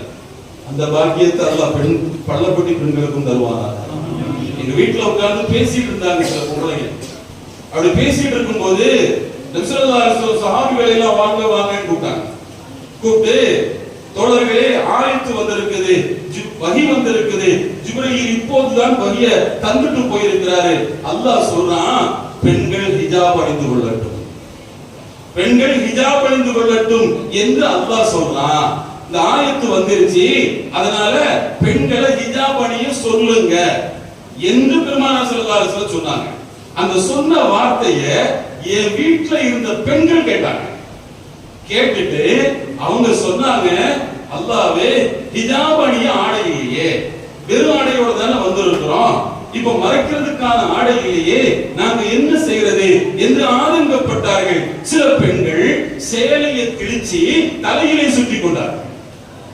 அவங்க போனாங்க, எப்படி போனாங்க தெரியுமா? செவத்தை ஒட்டி ஒட்டி போனாங்க. நடுப்பாதையில போகாம செவத்தை ஒட்டி ஒட்டி போனாங்க, ஒதுங்கி போனாங்க, மறைஞ்சு போனாங்க. ஒவ்வொரு பொம்பளையும் வீடு போய் சேரும் போது அவங்களுடைய ஒரு பக்கம் தேய்ந்திருங்க, கையெல்லாம் கிழிந்து ரத்தம் ஓடுகிற அளவுக்கு சுவத்தோடு தன்னுடைய உடலை தேய்த்து தேய்த்து சென்றார்கள். இந்த பெண்களை போல் எந்த பெண்களையும் நான் பார்த்தது. வீட்டுக்கு போய் ஹிஜாப் போட்டா போதும், இருந்தாலும் போடணும். ஆனா ஆயத்து வந்துருச்சு, அல்லாஹ் சொல்லிட்டான், அல்லாஹ் சொன்னதாக நபியினுடைய நாக்குல வந்துருச்சு, நான் போட்டுதான் ஆகணும். ஆதங்கம். ஏனென்றால் இந்த மார்க்கம் அல்லாஹ்வும் ரசூலும் எனக்கு எது நல்லதோ அதை மட்டும் தான் சொல்வார். அவங்க ரெண்டு பேருடைய உரையும் சொல்லும் எனக்கு பாதகமாக, எந்த நேரமாக இருந்தாலும் அது எனக்கு சாதகமாக இருக்கும், அவங்க நன்மையைத்தான் சொல்வாங்க என்கிற நம்பிக்கையினுடைய ஆழத்துல இஸ்லாமிய பெண்களை பெருமானார் ஸல்லல்லாஹு அலைஹி வஸல்லம் உருவாக்கி வச்சாங்க. அந்த ஆளுமைதான் இன்னைக்கு உலகம் பார்த்து வியக்கிறது. ஆண்களுக்கு நிகராக பெண்களும் அவர்களுடைய ஹிஜாப் பிரச்சனை வருகிற போது ஆண்கள் பேசுவதில்லை, ஆண்கள் பேசுகிறார்கள், ஆண்கள் பேசுகிறார்கள். ஆனால் அதற்கு நிகராக பெண்கள் பேசுகிறார்கள். நம்ம எல்லோரும் தெரியும், கேரளாவில் ஒரு பள்ளிக்கூடத்துல, கிறிஸ்தவ பள்ளிக்கூடத்திற்கு ஹிஜாப் அணிந்து சென்ற ஒரு குழந்தையை ஹிஜாபை கழட்டி விட்டு வா என்று சொல்லி வெளியே அனுப்பினார். வெளியே அனுப்பி அந்த குழந்தை வீட்டிற்கு வந்தது. எல்லோரும் சென்றார்கள். அது எப்படி சொல்லலாம் என்றெல்லாம் பேசினார்கள். ஆனால் அந்த பள்ளிக்கூடத்தினுடைய தலைமை ஆசிரியர் சிஸ்டர் அவங்க ஸ்கார்ப் போட்டுட்டு தான் பேசுறாங்க, தலையை மூடிட்டு தான் பேசுறாங்க. இங்க வர கை வச்ச சட்டை போட்டிருக்கிறாங்க. ஏறத்தாழ ஹிஜாபினுடைய ஒரு 60% மறைவு இருக்கிறது. அந்த அம்மா மீடியாக்களுக்கு முன்னால வந்து நின்று ஆங்கிலம் பேசுறாங்க, தப்பா பேசுறாங்க, தப்பா பேசுறாங்க. அதே நேரத்தில் ராகுல் காந்தி கேரளாவுக்கு வந்திருக்கிற போது ஒரு 14 வயசு சிறுமி இஸ்லாமிய பெண் ஹிஜாப் அணிந்து கொண்டு அவர் பேசுகிற ஆங்கிலத்திற்கு மலையாளத்தில் மொழியாக்கம் செய்கிறார். அந்த மொழியாக்கத்தை பார்த்து ராகுல் காந்தி வியந்து போகிறார். இந்த 14 வயது பாலகி இவ்வளவு அழகாக ஆங்கிலத்தை புரிந்து இவர் மொழியாக்கம் செய்கிறார் என்றால் இவள் எப்படிப்பட்டவளாக இருக்க வேண்டும்? அங்கு இந்த 2 நிகழ்வுகளையும் ஒரு மலையாள எழுத்தாளர் தன்னுடைய முகநூல் பக்கத்தில் எழுதிவிட்டு கீழே எழுதுகிறார், ஹிஜாபு அது படிப்பதற்கு தடை அல்ல, ஒழுங்காக படிப்பதற்கான படி. அது ஒழுங்காக படிப்பதற்கான படி என்பதை நான் அங்கே புரிந்து கொள்கிறேன். நாம் நினைக்கிறோம் இன்றைக்கும் அதில் ஆழமான சிந்தனையோடு செயல்பட வேண்டும் என்கிற நிலை நம்முடைய சமூக பெண்களிடத்தில் நிறையவே இருக்கு. நாம மைனஸ் மட்டும் பேசிட்டு இருக்கோம், நிறைய பிளஸ். இப்ப மழை பெய்யுது, அப்படிதானே? இதே மாதிரிதான் ஒரு கூட்டம் கோட்டை போட்டதில்ல, பள்ளிவாசலுக்கு வெளியே திடீர்னு பார்த்தா மழை வந்த உடனே எல்லாரும் உள்ள போயிட்டு, எல்லாரும் உள்ள போயாச்சு. உள்ள போய் கூட்டம் ஆரம்பிச்சாச்சு. ஒரு 3 அம்மா மட்டும் இருந்த இடத்த விட்டு எழுப்பவே இல்லை, மழையிலேயே உட்கார்ந்து சேர்ல நினைச்சிட்டு இருக்கு. எல்லாருமே கூப்பிடுறாங்க, கடைசி வரை வரவே இல்லை. கொஞ்ச நேரத்தில் மழை நின்றுச்சு. நம்முடைய திருநெல்வேலி மாவட்டம், தூத்துக்குடி, ஏரல் இந்த பகுதிகள் எல்லாவற்றிலும் கடுமையான வெள்ளம் ஏற்பட்டது ஒரு 2 ஆண்டுகளுக்கு முன்னால். அந்த வெள்ளப்பெருக்கில் பாதிக்கப்பட்ட மக்களுக்கு ஒவ்வொரு மாவட்ட ஜமாத்துல் உலமாவும் அவர்களால் முடிந்த உதவிகளை செய்தார்கள். அந்த செய்திகளினுடைய உதவிகளினுடைய ஒரு பகுதி ஏரலுடைய அவுட்டர், அது ஒரு குக்கிராமம், முஸ்லிம்கள் மட்டும் அதிகமா இருக்கிற ஒரு கிராமம். அந்த கிராமத்துக்குள்ள யாருமே போகல, எந்த தன்னார்வலர்களும் போகல. ஏன்னா முழுமையா அந்த ஊரு துண்டிக்கப்பட்டது. அதனுடைய பாலம் உடைஞ்சு போச்சு. அப்படி உடைஞ்ச அந்த பாலத்துல ஒரு சாதாரண ஒரு போட்ல ஒரு 6-7 ஆலிம்கள், அதுல ஒண்ணு மாநில தலைவர், அந்த ஊருக்குள்ள போறாங்க. அப்படி போகும்போது எல்லா வீடும் காலி, எல்லாரும் ஒரு காலி வீட்டு வந்தாங்க. ஒரு வீட்டுல மட்டும்தான் வெளியில பூட்டு இல்ல. இது என்ன வித்தியாசமா இருக்குது அப்படின்னு அந்த கதவை தட்டி யாரு வீட்டுல கேட்ட உடனே ஒரு உம்மா சொல்லிருக்காங்க, நீங்க எல்லாம் யாரு? நாங்கெல்லாம் ஆலிம்கள். எதுக்கு வந்திருக்கிறீங்க? உதவி செய்ய வந்திருக்கிறோம். ஏமா அந்த ஊரே காலி பண்ணிட்டு போயிட்டாங்க, நீங்க மட்டும் ஏமா இங்க இருக்கிறீங்க? இல்ல சார், என் புருஷன் மௌத்தா போயிட்டாரு, நான் இதா இருக்கிறேன். இதா இருக்கிறேன்னா இருக்கிற வீட்டை காலி பண்ணிட்டு இன்னொரு வீட்டுக்கு போலாமான்னு எனக்கு சொல்றதுக்கு ஆளு, அதனால நான் போகல. என்னம்மா பண்றீங்க? அதெல்லாம் போலாமா? நெருக்கடி வந்தா இடத்தை மாத்திக்கலாமா? பாத்திமா பின்த் கைஸ் ரலியல்லாஹு அவங்களுக்கு ரசூலுல்லாஹ் அனுமதி கொடுத்திருக்காங்கம்மா அப்படின்னு சொன்ன பின்னால் தான் இருந்த இடத்தை அந்த அம்மா மாத்தினாங்கன்னா இன்றைக்கும் இஸ்லாமிய சமூகத்துல, பெண் சமூகத்துல இஸ்லாமியம் வளர்ந்து கொண்டுதான். ஒன்னு ரெண்டு அப்படி இப்படி இருக்குதான் செய்யும், அது வேற. ஆனால் பெண் சமூகத்தினுடைய அமைப்புல பெருமானார் ஸல்லல்லாஹு அலைஹி வஸல்லம் ஆளுமை இன்றும் ஆட்சி செய்து கொண்டுதான் இருக்கு. ஆட்சி குறையல. நபியினுடைய ஆளுமை இன்றைக்கும் அது வெளிப்பட்டுக் கொண்டுதான் இருக்கிறது. இந்த உலகத்தில் வாழும் காலமெல்லாம் ஒவ்வொரு சமூகத்துல ஒவ்வொரு முதல்ல பேசும்போது மூசா அலைஹிஸ்ஸலாமுடைய சம்பவம் சொன்னாங்க. மூசா அலைஹிஸ்ஸலாமுடைய அந்த அம்மா, அந்த பெண்மணி, அந்த அம்மா கேட்டாங்க, நான் மூசா நபியோட இருக்கணும்னாங்க. பேரழகர் யூசுப் அலைஹிஸ்ஸலாம் சந்தைக்கு வியாபாரத்திற்காக கொண்டு வந்து நிறுத்தப்பட்டிருக்கிறார். யூசுஃபை வாங்க மன்னர் வந்திருக்கிறார், மந்திரி வந்திருக்கிறார், அந்த நாட்டினுடைய பிரபுக்கள் அத்தனை பேர்களும் வந்திருக்கிறார்கள். எத்தனை கோடி கொடுத்தாவது யூசுஃபை வாங்குவோம் என்கிற வைராக்கியத்தோடு இருக்கிற போது ஒரு வயசான அம்மா வந்து உட்கார்ந்திருந்தாங்களாம். அந்த அம்மாட்ட எல்லாரும் கேட்டாங்களா, இவ்வளவு பேர் வந்திருக்கிற இடத்துல நீ எதை கொண்டு வந்த? என்கிட்ட ஒரு நூல் கண்டு இருக்குது, அதை கொண்டு வந்திருக்கிறேன். இதை கொண்டு நான் யூசுஃபை வாங்க போறேன். யூசுஃப் கிடைப்பாரா கிடைக்க மாட்டாருன்னு எனக்கு தெரியும். இந்த அம்மா சொல்லுது, யூசுஃப் கிடைக்க மாட்டாருன்னு எனக்கு தெரியும். ஆனால் பேரழகர் யூசுஃபை விலை கேட்க வந்தவர்களில் ஒரு பெண்ணும் இருந்தாள். அதன் பரக்கத்து கொண்டு யூசுப் நபியின் சகவாசம் எனக்கு கிடைக்க வேண்டும். பெண்களினுடைய ஆதங்கம். பகதாது மாநகரம் விழாக்கோலம் பூண்டு எல்லோரும் வந்து அமர்ந்திருக்கிறார்கள். மேடையிலே வந்த ஒருவர் சொல்கிறார், அல்லாமா ராசி வரப்போகிறார், அல்லாமா ராசி வரப்போகிறார், அல்லாமா ராசி வரப்போகிறார். ராசி வரப்போறாங்களா?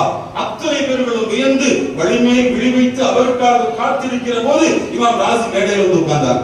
உட்கார்ந்த உடனே மக்கள் முகத்துல மலர்ச்சி வந்துட்டாங்க, ஹஜ்ரத் வந்துட்டாங்க, இவங்க பேசுவாங்க, உபதேசம் பண்ணுவாங்க, கேட்கலாம் கேட்கலாம் அப்படின்னு உட்கார்ந்து இருக்கும் போது இங்க முன்னால இருந்த ஒரு உம்மா கேட்டாங்களாம், பக்கத்துல உள்ளவங்கள்ட்ட பார்த்து, ஆமா எல்லாம் கத்துன்னு கத்துதே, யார் இவரு? அப்பதான் ஒரு உம்மா சொன்னாங்களா, கிழவி தெரியாதா, இதுதான் ராசி. அப்ப அந்த உம்மா கேட்டாங்களா, அப்படி என்னது செஞ்சுட்டாரா இவரு? இவ்வளவு தூக்கி வச்சு ஆடுறீங்களே, அப்படி என்ன செஞ்சுட்டாரா? அந்த அம்மா சொல்லிச்சு, உனக்கு தெரியாதா, அல்லாஹ் இருக்கிறான் என்கிறதுக்கு அறிவுபூர்வமா 1000 ஆதாரம் சொல்லியிருக்காரு. அவர் வாழ்ற காலத்திலேயே அல்லாஹ் இருக்கிறான் அப்படிங்கிறதுக்கு 1000 ஆதாரம் சொல்லியிருக்காரு. அப்படிப்பட்ட ஆளு. அந்த அம்மா சொன்னாங்களா, அப்படியா? மன் கான லஹு அல்ஃபு ஷக்கின் ஃபஹுவ யஹ்தாஜு இலா அல்ஃபி தலீல். யாருக்கு 1000 சந்தேகம் இருக்குதோ அவருக்கு தான் 1000 ஆதாரம் தேவை. அல்லாஹ்வுடைய விஷயத்துல எனக்கு சந்தேகம் எல்லாம் கிடையாது. யாரும் இந்த சந்தேகத்துக்குள்ள ஆக்கவும் முடியாது. இந்த வார்த்தை ராசிமாவுடைய காதுல வந்துச்சு. மேடையில இருந்து எழும்பி வந்து அம்மாவுடைய கையை பிடிச்சி முத்தி, அம்மா எனக்கு துவா செய்யுங்க. அறிஞர்களை வியக்க வைத்த பெண் சமுதாயம், அறிஞர்களுடைய கரங்களை முத்தமிடுவதை பாக்கியமாக நினைத்த ஆண்களுக்கு மத்தியில் அறிஞர்களும் கூட முத்தமிட வேண்டும், மதிக்க வேண்டும் என்று கற்றுக் கொடுத்தவர்கள் பெண்கள். அத்தனை பேராளுமைகளை பெருமானார் ஸல்லல்லாஹு அலைஹி வஸல்லம் உம்மத்து உருவாக்கி வைத்திருக்கிறது. இமாம் ஷாஃபி, இமாம் புகாரி உருவாக்கியவர்கள் யார்? இமாம் புகாரியை உருவாக்கியவர் யார்? இமாம் ஷாஃபியை உருவாக்கியவர் யார்? அல்லாமா ஹஸன் பஸ்ரி ரஹ்மத்துல்லாஹி உருவாக்கியவர் யார்? இப்னு ஹஜர் அஸ்கலானியை உருவாக்கியவர் யார்? இப்னு ஹஜர் அஸ்கலானியுடைய சின்னம்மாவுடைய பராமரிப்பிலே வளர்ந்தவர். ஹஸன் பஸ்ரி ரஹ்மத்துல்லாஹுடைய விதவை தாய் நெசவு தொழில் செய்து பிள்ளையை வளர்த்து ஆளாக்கியவர்கள். திண்டுக்கலை தாண்டி வருகிற போது நான் பார்ப்போம், மாவீரர் ஹைதர் அலி திப்பு சுல்தான் நினைவு மணிமண்டபம். அதை பார்க்கும் போதெல்லாம் நம்ம ஞாபகத்திற்கு வரும் திப்பு சுல்தானுடைய அருமை தாயார் ஃபாத்திமா அம்மா. அவங்கள்ட்ட பணியாளர்கள் வந்து சொல்றாங்க, உங்க மகன் திப்பு சுல்தான் போர்ல தோத்து புறமுதுகு காட்டி ஸ்ரீரங்கப்பட்டணத்துக்கு வந்துட்டு இருக்காரு அப்படின்னு சொல்லும் போது உம்மா சொன்னாங்களா, வாய்ப்பே இல்லை, என் புள்ள ஓட மாட்டான், என் பிள்ளை இறந்தாலும் இறப்பாரே தவிர ஒரு காலத்திலும் எதிரிகளை கண்டு பயந்து புறமுதுகு காட்டி ஓட மாட்டான். ஏன்னா நான் அரசாங்க பணத்தில இருந்து என் பிள்ளைக்கு பால் ஊட்டல, சொந்த தொழில் செய்து அதுல பால் ஊட்டினேன். நான் குழந்தைக்கு பால் ஊட்டும் போதெல்லாம் ஒதுவில்லாம பால் ஊட்டியது, ஒதுவெடுத்துட்டு பரிசுத்தமான நிலையில தான் என் பிள்ளைக்கு பால் ஊட்டி இருக்கிறேன். அப்படி பால் ஊட்டி இருக்கும் போது அசுத்த எண்ணெய் என் பிள்ளைக்கு எப்படி வரும்? தாயுடைய வைராக்கிய சிந்தனை. நான் சுத்தத்தோட பால் ஊட்டும் போது என் பிள்ளைக்கு எப்படி அசுத்த எண்ணம் வரும்? ஒரு தாய்ப்பால் ஊட்டுகிற பெண்ணினுடைய தரம் எப்படி இருக்க வேண்டும்? மாரூஃபுல் கர்ஹியினுடைய உம்மா 5 வயசு பிள்ளை, ஓதுற பிள்ளைங்க நிறைய இருக்கிறதுனால சொல்றேன். மாரூஃபுல் கர்ஹியினுடைய உம்மா 5 வயசு பிள்ளை மாரூஃபுல் கர்ஹி உஸ்தாதுக்கு கொண்டு வந்து கொடுக்குறாங்க, என் பிள்ளை ஹாஃபிஸ் ஆகணும், என் வீட்டுக்கு வரும்போது அவன் ஹாஃபிஸாகத்தான் வரணும். ஆனா 5 வயசு பிள்ளை தானே, உம்மாவை தேடி ஆடுது. அதுவும் சொல்றாங்க, வேணா வீட்டுக்கு போயிட்டு வா, யாராவது ஒருத்தர் கொண்டு விட்டுட்டு பார்த்தா அப்படின்னு அனுப்புறாங்க. மாரூஃபுல் கர்ஹி ஒரு மகரிப் நேரத்துல வீட்டுக்கு வர்றாரு, வந்து கதவை தட்டுறாரு. உம்மா மகரிபினுடைய நேரம் கேட்கிறாங்க, யாருக்கா அப்படின்னு. அம்மா மாரூஃப்மா, அம்மா நான் மாரூஃப் வந்திருக்கேம்மா. அம்மா உள்ள இருந்து சொன்னாங்களா, இல்லையே என் பிள்ளை மாரூஃப் ஓத போயிருக்காங்க, அவன் ஹாஃபிஸாகித்தான் என்ன பாப்பேன்னு அவன் சொன்னான், ஹாஃபிஸாகித்தான் அவன் வருவேன்னு அவன் சொன்னான். அப்போ நீ யாரோ ஒரு பொய்யன் மாரூஃப்னு போய் சொல்ற, என் பிள்ளை வர மாட்டான். மாரூஃபுல் கர்ஹி பின்னால பிள்ளைங்கள்ட்ட முரீதுகிட்ட சொல்றாங்க, என் தாய் சொன்ன அந்த வார்த்தை 2 வருடத்தில் குர்ஆனை முடிச்சிட்டு 7 வயசுல ஹாஃபிஸான அம்மாவை பார்க்க போறேன். ஒரு தாயினுடைய வைராக்கிய வார்த்தை, ஒரு தாய் பிள்ளைகளுக்கு கொடுக்கக்கூடிய வேகமான ஆலோசனை கருத்து, அவங்களுடைய வாயிலிருந்து வரக்கூடிய வார்த்தை, அந்த வார்த்தைகளின் மூலம் இதெல்லாம் பெருமானார் ஸல்லல்லாஹு அலைஹி வஸல்லம் கற்று தந்த பாடங்கள். ஹிரா குகையில் வகியை தாங்கி நடுங்கிக் கொண்டே உள்ளே வந்த கண்மணி நாதாவை போர்வைக்குள் படுக்க வைத்து தலைமாட்டில் அமர்ந்து கொண்டு அன்னை கதீஜா பேசிய வார்த்தை, லா யுஸீக அல்லாஹு அபதா, அல்லாஹ் உங்களை கைவிட மாட்டான், அல்லாஹ் உங்களை கேவலப்படுத்த மாட்டான். நீங்க என்னெல்லாம் செய்றீங்க, சுப்ஹானல்லாஹ், இல்லாதவங்களுக்காக உழைக்கிறீங்க, விருந்தாளிகளை கவனிக்கிறீங்க, என்னென்ன சத்தியத்துக்காக என்னென்ன சோதனை வருதோ அத்தனையும் முதலாளா நிக்கிறீங்களே, அடுத்தவங்களுக்காக சிரமத்தை சுமக்கிறீங்களே, இப்படி எல்லாம் இருக்கிற உங்களை அல்லாஹ் கைவிடுவானா? இந்த உலகத்துல முதல்ல ஒரு கவுன்சிலர் மனப்பதட்டத்தில் இருக்கிற ஒரு மனிதரை சாந்தப்படுத்துவதற்காக உளவியல் துறையின் முன்னோடியாக செயல்பட்டவர்கள் அன்னை கதீஜா. அவங்களுடைய அந்த பேச்சு, அந்த அனுசரணையான வார்த்தை, அதற்கு பின்னால் வாங்க எனக்கு தெரிஞ்ச வரக்கா இருக்காரு, அவற்றை போவோம், நான் சொன்னதைத்தான் அவர் சொல்லுவார், கண்டிப்பா இதற்கு மாற்றமா நடக்காது என்கிற அந்த கவுன்சிலிங். ஒரு கணவன் அல்லது ஒரு குடும்பத்தில் இருக்கிற ஒரு பிள்ளை அல்லது குடும்பத்தில் இருக்கிற ஒரு ஆண் பிரச்சனைக்குள் மாட்டுகிற போது ஒரு பெண்ணினுடைய தன்மை எப்படி இருக்கணும் என்பதற்கான வழிகாட்டுதல். ஹுதைபியா ஒப்பந்தம் முடியுது. அந்த ஒப்பந்தம் முடிஞ்ச பின்னால சஹாபிகள் ரசூலுல்லாஹ் சொல்றாங்க, எல்லாரும் இந்த இடத்திலேயே தலையில இருக்கிற முடியை எடுங்க, எடுத்துட்டு கொண்டு வந்த ஹதீ பிராணிகளை அருங்க, நாம் மதீனாவுக்கு போவோம், அடுத்த வருஷம் வந்து உம்ரா செய்யலாம். சஹாபிகள்ட்ட சொல்றாங்க. சுண்டு விரல் அசைவுக்கு கட்டுண்டு கிடக்கிற சஹாபிகளின் சமூகம் முடி எடுங்கள் என்று சொன்ன பின்பும் கூட யாரும் முடி எடுக்கல. அது எப்படி? அவர்களுக்காக நாம திரும்ப போகணுமா? ஏன் இந்த வருஷம் நாம உம்ராவுக்கு போனா என்ன? பெருமானார் ஸல்லல்லாஹு அலைஹி வஸல்லம் பாக்குறாங்க, யாருமே தலையில இருந்து முடி எடுக்கல. கூடாரத்துக்குள்ள வந்து அங்கங்குமா நடக்கிறாங்க. என்ன கவலை? இந்த பிள்ளைங்க முடி எடுக்கலன்னா என்னுடைய ஹபீபு சொன்ன பின்னாலையும் நீங்க முடியெடுக்காம இருக்கிறீங்களான்னு ஆயத்து வந்துடும். அந்த ஆயத்து வந்தா இந்த பிள்ளைகளுக்கு ஒண்ணுனா எனக்கு வருத்தம். அவ இது எப்படி சரி பண்றது? அங்கிங்குமா நடக்கும்போது முசலமா அம்மா கேட்டாங்க, என்ன பிரச்சனைன்னு கேட்டாங்க. இல்ல முசலமா, நான் சொன்னேன், ஆனா அதுக்கு எதுவும் கேட்கிற மாதிரி இல்லையே. யார சொல்லுங்க, நான் ஒண்ணு சொல்லவா? சொல்லுங்க. நேர போங்க, சஹாபிகள் இருக்கிற இடத்துல போய் உட்காருங்க. ஒரு ஆளை கூப்பிட்டு என் முடியை எடுன்னு நீங்க சொல்லுங்க. உங்க தலையில இருந்து முடி இறங்குறதுக்கு முன்னால எல்லா தலையில உள்ள முடி இறங்கி சொல்ல வந்தாங்க. முடியை எடுத்தாங்க, எல்லாரும் முடிய வெட்டிட்டாங்க. ஒரு பெரிய பிரச்சனை. ஆயத்து வந்து சஹாபிகளுக்கு எதிராக பேசுவோம் என்று நபி அச்சப்பட்ட நேரத்துல அதற்கான ஆலோசனையை கொடுத்தவர்கள் ஹஜ்ரத் உம்மு ஸலமா ரலியல்லாஹு அன்ஹா. பெருமானார் ஸல்லல்லாஹு அலைஹி வஸல்லம் பாக்கியம் பெற்ற உம்மத்திகள், அவர்கள் பாக்கியம் பெற்ற பெண்மணிகள். பெருமானார் ஸல்லல்லாஹு அலைஹி வஸல்லம் ஆளுமை அந்த பெண் சமூகத்துல, நான் ஆரம்பத்திலிருந்தே சொன்னேன், நபியினுடைய புரட்சி பெண் சமூகத்தில் ஏற்பட்ட விதங்கள் ஒரு துறையில் அல்ல, பல பல துறைகளில், நிறைய துறைகளில். பெருமானார் ஸல்லல்லாஹு அலைஹி வஸல்லம் வஃபாத்துக்கு பின்னால சஹாபிகள் சோகமா இருக்கிறாங்க. சோகமா இருக்கும்போது ஒரு நாள் அபூபக்கர் ரலியல்லாஹு அன்ஹு சொல்றாங்க, இன்தலிக் பினா இலா உம்மி ஐமன், நாம போய் உம்மு ஐமன் ரலியல்லாஹு அன்ஹாவை பார்த்துட்டு ரசூலுல்லாஹ்வுடைய வளர்ப்பு உம்மு ஐமனின் வரிக்கத்தில் ஹபஷியா உம்மாவை போய் பார்த்துட்டு வருவோம். ரசூலுல்லாஹ் அந்த உம்மாவை அடிக்கடி போய் சந்திப்பாங்க.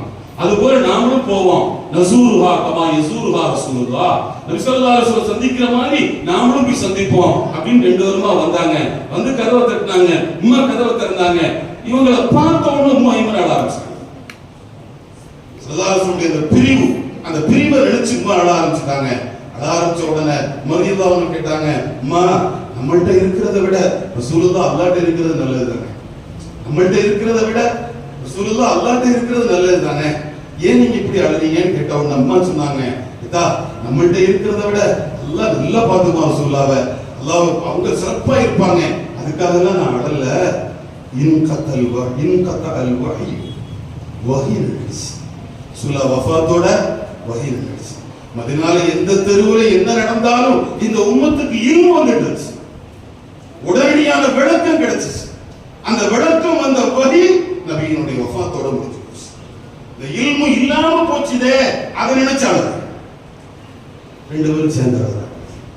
அப்படின்னா நாம பெருமானுடைய பிரிவை நினைச்சு அழுறோம், இந்த அம்மா உம்மத்திற்கான இல்மு நினைச்சு அழுறாங்க. இல்முடைய வாசல் அடப்பட்டுடுச்சேன்னு அழுறாங்க. பெருமானார் ஸல்லல்லாஹு அலைஹி வஸல்லம் பள்ளியில உட்கார்ந்து இருக்கிறாங்க. தஜ்ஜாலை பத்தி பேசுறாங்க. லஹர் தஜ்ஜாலை பத்தி பேசுறாங்க. தொழுக அசருடைய வக்து வந்துருச்சு. மிம்பர்ல இருந்து இறங்கி அசர தொழ வச்சாங்க. அசர தொழ வச்சு மிம்பர்ல ஏறினாங்க. மீண்டும் தஜ்ஜாலை பத்தி பேசுறாங்க. பேசி வீட்டுக்குள்ள போனாங்க. வீட்டுக்குள்ள போயிட்டு வாசல்ல நின்னாங்க. ரெண்டு நிலைப்படிகளுக்கு கைய வச்சாங்க. வச்சுட்டு பள்ளியை பார்த்தா யாருமே எழுப்பி போகல, எல்லாம் அப்படியே உட்கார்ந்து. பெருமானார் ஸல்லல்லாஹு அலைஹி வஸல்லம் உள்ள இருந்த மனிதர்கள்ட்ட கேட்டாங்க, ஏன் பிள்ளைங்க எல்லாம் போகாம இருக்கு அப்படின்னா. அம்மா சொன்னாங்க, லக்கத் خلقت افئدتهم, அவங்களுடைய இதயங்களை நீங்க கலட்டிட்டீங்க.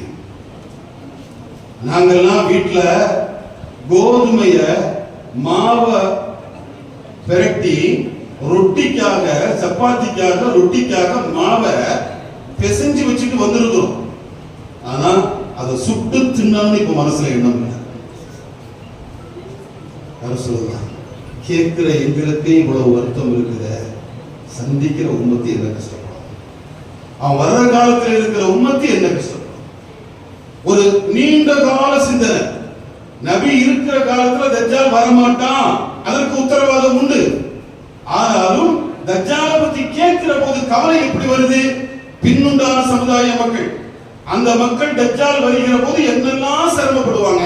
அல்லாஹ்வே, அவங்க என்ன பண்ணுவாங்க? இந்த உம்மத்தினுடைய நீண்ட நெடிய கால சிந்தனை பெருமானார் ஸல்லல்லாஹு அலைஹி வஸல்லம் உருவாக்கிய பெண்மணிகளிடத்தில் இருக்கு. இத்தனை பாக்கியம் பெற்ற, ஆளுமை பெற்ற பெண் சமூகத்தை இந்த உலகத்திற்கு தந்தவர்கள் செய்தனா முஹம்மது ஸல்லல்லாஹு அலைஹி வஸல்லம். அதனாலதான் நாம் பெருமையோடு சொல்வோம், இந்த உலகத்துல நதிகளுக்கு பெண்களின் பெயரை வைத்து, நடமாடுகிற பூமிக்கும் பெண்ணின் பெயரை வைத்து, ஆனால் பெண் என்றால் பேயும் இறங்கும், பெண் புத்தி பின் புத்தி என்று பெண் சமூகத்தை சிறுமைப்படுத்துகிற இலக்கிய வாக்கியங்களுக்கு மத்தியில் பெண்மையின் அருமையான தன்மைகளை மூன்று விஷயமாக நபி ஸல்லல்லாஹு அலைஹி வஸல்லம் வெளியாக்கினாங்க. உனது தாய், அவங்க காலடியில உன்னுடைய சொர்க்கம் உண்டு. உனது சகோதரி, ஒருவருக்கு 2 சகோதரிகளோ 3 சகோதரிகளோ இருந்து அவர்கள் திருமண வயதை அடைந்து அண்ணன் என்கிற முறையில் அந்த 3 சகோதரிகளை யார் திருமணம் செய்து கொடுக்கிறாரோ அவர் சொர்க்கத்தில் என்னோடு இப்படி இருப்பார், இப்படி இருப்பார், நானும் அவரும் இப்படி இருப்போம். பெண்மையை மதித்த அண்ணன், தங்கையை மதித்த அண்ணன் தாகா நபியோடு சேர்ந்திருப்பார். இந்த உலகத்தில் வேற யாருக்கு இந்த பாக்கியம் உண்டு? ஒருவருக்கு ஒரு பெண் குழந்தை பிறந்து அவள் பருவ வயதை அடைந்து அவளுக்கு சரியான ஜோடியை பார்த்து திருமணம் செய்து வைப்பாரேயானால் அவர் சொர்க்கத்தில் அல்லாஹ் அவருக்கு எல்லா சுகந்தங்களையும் தருவான். உன் தாயின் காலடியில் சொர்க்கம் உண்டு. உன் சகோதரிக்கு உதவி செய்தால் சொர்க்கத்தில் என்னோடு இருப்பாய். உன் பெண் குழந்தையை நல்ல முறையில் பராமரித்தால் சொர்க்கத்தில் உனக்கு சுகந்தம் உண்டு. எல்லா வகையிலும் பெண்களை பாதுகாக்க வேண்டும், பாதுகாக்க வேண்டும். அவர்களுடைய விஷயங்களை இந்த உம்மத்திற்கு சொன்னவர்கள் தாய்மை என்று மௌனூல் அவர்கள் எழுதியிருந்தார். ஒரு பிரசவம் என்பது 40 எலும்புகள் ஒடிக்கப்படுகிற வலிக்கு நிகரானது. ஒரு பிரசவம் என்பது 40 எலும்புகள் ஒடிக்கப்படுவதற்கு நிகரான வலி உள்ளது. அப்படி என்றால் சுஃபியானு சௌரி ரஹ்மத்துல்லாஹி சொல்கிறார்கள், ஒரு பெண்ணினுடைய பிரசவ வலியை பார்த்த நான் எப்படி இவளுக்கு இனி கபரில் வேதனை இருக்கும் என்று ஆச்சரியப்படுகிறேன். கபருடைய வேதனைக்கு நெருக்கமான ஒரு வேதனை அந்த பிரசவத்தினுடைய வலி. அத்தனை வலிகளையும் தாங்கி இந்த உம்மத்திற்கு அவள் பல தியாகிகளை பெற்று தருகிறாங்க. அதனால தாயாக இருந்தால் காலடியில் சொர்க்கத்தை தேடு, சகோதரியாக இருந்தால் அவர்களுக்கு நல்ல கரம் கொடுத்து உதவியாக இரு, சொர்க்கத்தில் என்னோடு இருப்பாய். பெண் பிள்ளையாக இருந்தால் சரியாக பராமரித்து வா, சொர்க்கத்தில் உனக்கு எல்லா சுகந்தங்களும் உண்டு என்று பெண்மையினுடைய பருவங்கள் அனைத்திலும் பக்குவமாய் நடக்கிற ஆண்களுக்கு எல்லா வகையிலும் சொர்க்கம் உண்டு என்கிற சுப செய்தி உலகத்துல வேற யாருக்கும் கிடையாது. சொல்ல பேசிட்டு இருந்தாங்க, சொர்க்கத்தை பத்தி பேசினாங்க, முடிச்சல சொர்க்கத்தை பத்தி பேசினாங்க. சொர்க்கத்தை பத்தி பேசும்போது சொர்க்கத்தினுடைய வாசல்கள் அதுல எவ்வளவு கூட்டம் இருக்கும், அந்த கூட்டத்துல தான் நாம போனோம் அப்படின்னா அபூபக்கர் ரலியல்லாஹு சொன்னாங்க, யார சொல்லுவா அவ்வளவு கூட்டம் இருக்குமா, அப்புறம் எப்ப இடிச்சுட்டு தான் போனோமா அப்படின்னா சொன்னாங்க, அபூபக்கர் உங்களுக்கு அப்படிலாம் கிடையாது, நீங்க எந்த வாசல் வழியா வேணாலும் போகலாம். ஏன்னா லகது சுப்பஃபி கல்வி, அவருடைய உள்ளத்துல ஏதோ ஒன்று கொட்டப்பட்டிருக்கு. அந்த ஏதோ ஒன்று மஹப்பத்து ரசூல், அது கொட்டப்பட்டிருக்கு. அந்த மஹப்பத்து ரசூல் கொட்டப்பட்டதுனால அவருக்கு மட்டும் ரசூலுல்லாஹ் கொடுத்த ஒரு தனி பாக்கியம், சொர்க்கத்தினுடைய 8 வாசல்கள்ல எந்த வாசல் வழியா வேணாலும் நீங்க போகலாம். இது அபூபக்கர் ரலியல்லாஹு அன்ஹு கொடுக்கப்பட்ட சலுகை. இப்ப பெருமானார் ஸல்லல்லாஹு அலைஹி வஸல்லம் பேசுறாங்க, ஐயுமா இம்ராத்தின், எந்த பொம்பளை சல்லத்து ஹம்ஸஹா 5 நேரம் தொழுறாங்களோ, சாமத்து ஷஹரஹா ரமலான்ல நோன்பு வைக்கிறாங்களோ, அத்தாஅத்து பஹலஹா கணவனுக்கு கட்டுப்பட்டு வாழ்றாங்களோ, தன்னுடைய கற்பை யார் பாதுகாத்து இருக்கிறாங்களோ, இந்த 4 செஞ்சா போதும் சொர்க்கத்துல எந்த வாசல் வழியா வேணாலும் உள்ள போகலாம். அவள் நாடுகிற எந்த வாசல் வழியாக வேண்டுமானாலும் சொர்க்கம் போகலாம்.